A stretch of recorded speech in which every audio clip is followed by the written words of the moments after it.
Hello there, everyone. Mr. Sanders again. This is part 2 of the National History Day research paper, How To. In this video, I'm going to cover how to insert footnotes as you are citing your information from texts. Also, I'm going to cover how to embed quotes properly, because there's a couple things you need to know about that.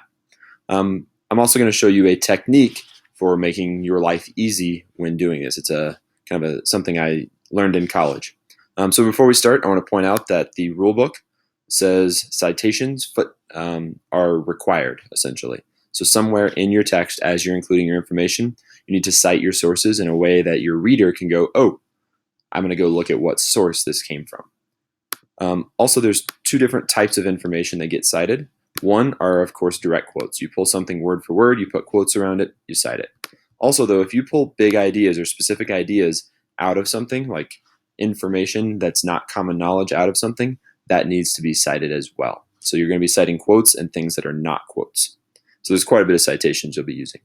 So before I show you how to do these things, I'm going to show you how to set up Noodle tools, and this is that trick that I learned in college. So you can see in my Noodle tools, I have all of my sources labeled primary or secondary. It's important that none of these are left out, because if they are, in a second, that source will disappear, and that'd be a bummer. So make sure they are. Then you're going to change it from alphabetic sort to primary secondary.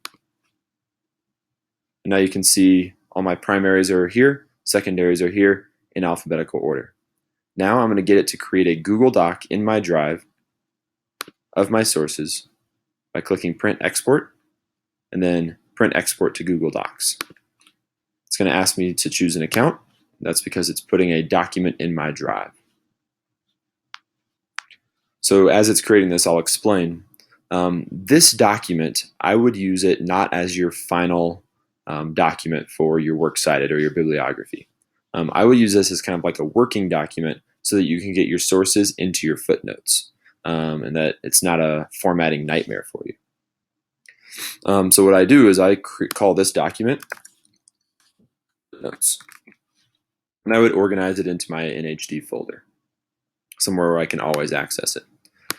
Then I do some formatting things with it. First, I remove all double spacing.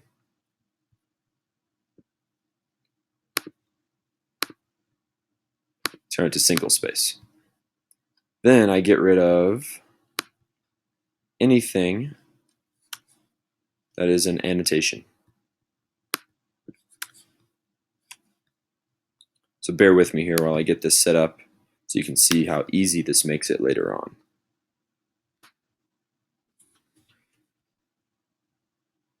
Whenever you put footnotes into a research paper, it does not include the annotation, and it needs to be single spaced. So that's why I just have this document kind of writing alongside my actual research paper. You can see up here on my tabs, I keep them side by side. That way I can flip back and forth to get the things I need. Makes my life pretty darn easy. So then, now that I have this formatted correctly, I'm going to go to my research paper and go down to where my writing is. So this is just some fake writing that I have. I'm going to show you a couple different ways of doing this. So first of all, let's say that this sentence right here is a big idea information, something that's not common knowledge that I pulled out of a text, a source somewhere, somehow. I need to cite it. So let's say it came from a book by Leroy Bumpkins. Great book, by the way. I'm going to copy this. So I hit Control-C so you can't see me copy, but I copied it. And then I'm going to come over here and I'm going to insert a footnote. So I put the cursor right after the period, insert footnote right under comment.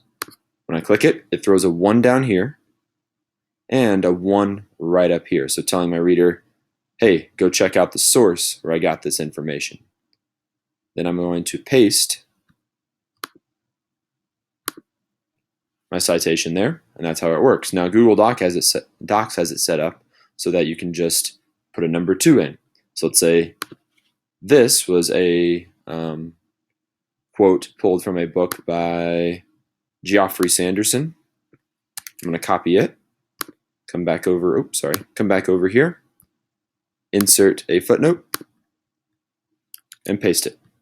So you can see how quickly it goes how quickly you can cite your sources, as long as you have that document set up. If you don't, you're like copying and pasting and deleting and changing the format. So that's why I do that. It makes my life pretty simple.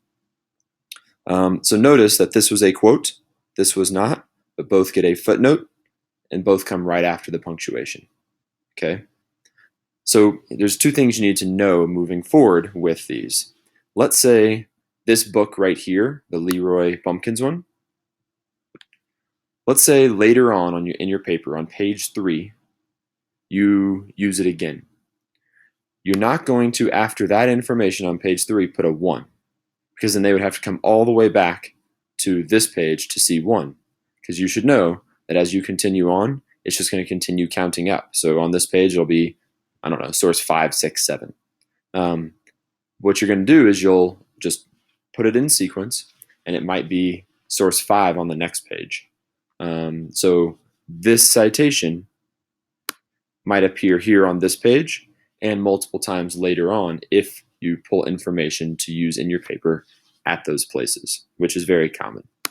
But let's say that on this page, you use the Leroy Bumpkins text again. You wouldn't just make it, I don't know, let's say number 3, and then put another Leroy Bumpkins citation down here.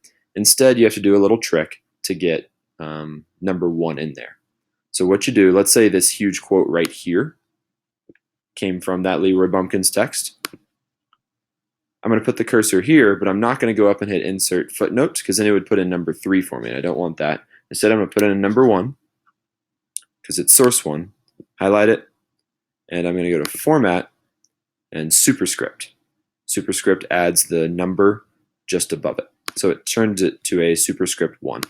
That tells my reader, hey, I got it from source 1 on this page. So just a couple little tips for you to make things simple. Next thing you need to know about after you have footnotes down is how to put in quotes correctly. This quote right here, because it is 3 lines or less, is done correctly. It's just in the text, no big deal. But if a quote is 4 lines, takes up 4 lines or more, which this one does, it needs special formatting. And what it is it needs to be formatted in a way that it is set off as its own paragraph, kind of like in a block. So what I do is I'm going to hit enter, and then I need this entire paragraph to move over. So what I do is I put my cursor right there on the second line, and I'm going to hit tab, the paragraph button, and it moves the whole thing over. But then you don't want this indented, so then you hit backspace, and it does it just like that. You should also know that you're not supposed to have the quotation marks around it if you have a long quote in there. Basically, the indentation tells your reader, hey, this is a big, long quote. All right, and you can see another example of this on the rule book. Just under the paper rules, they have a page right here, and you can kind of see what all this is looking like. Right? So you can see no quotation marks there, yet earlier on the page, they have quotation marks. Let me see if there's anything else I need to tell you. I think that's probably it for this particular video. Just as a quick recap, make sure you pull your sources out, get rid of the annotations, single space it, and have this document going so it's easy to copy and paste them into this. One thing to note about Noodle tools is if you go back and you put another source in here, that source will not be automatically updated on this document.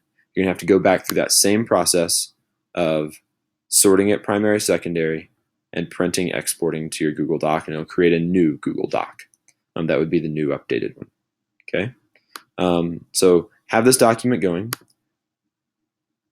Footnotes work pretty simply. Insert footnote 1, 2.